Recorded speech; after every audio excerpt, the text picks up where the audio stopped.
Hello বন্ধুরা, আজকের recipe ইলিশ ভাপা। তো প্রথমে জিরে, সর্ষে আর কাঁচা লঙ্কা এটা পেস্ট করে নিয়েছি, মিক্সার গ্রাইন্ডে করে নিয়ে এই যে মাছের মধ্যে দিয়ে দিলাম। তারপরে এখানে হলুদ দেবো হাফ চামচ, লবণ দেবো হাফ চামচ,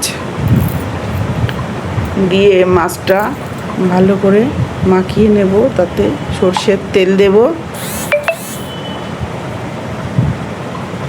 তারপরে এতে দই দেবো 1.5 চামচ, দিয়ে মাছগুলো এবারে আস্তে আস্তে ভালো করে এটা মাছগুলোর মধ্যে মাখিয়ে নেব মশলাগুলো।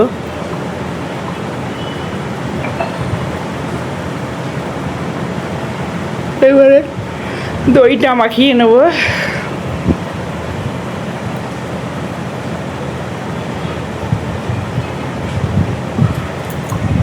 দই 1.5 চামচের মধ্যে এটা দিয়ে মাখিয়ে নেব ভালো করে। টক দই,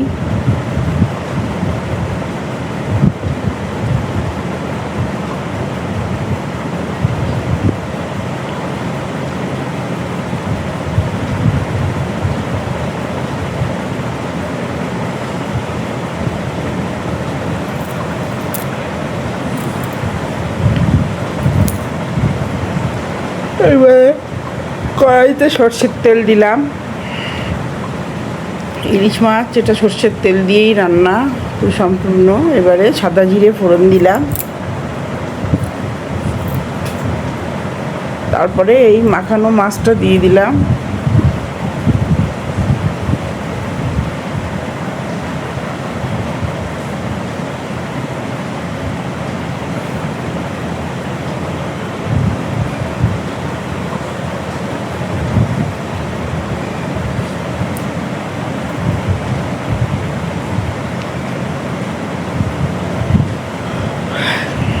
এবারে মাছটা একটু হালকা একটু নেড়ে চেড়ে নিয়ে হালকা করে একটু মাছটা একটু তেলে একটু নেড়ে চেড়ে নিতে হবে। নিয়ে তারপরে এই যে মিক্সার গ্রাইন্ডারটা ধুয়ে জল দিয়ে দিলাম।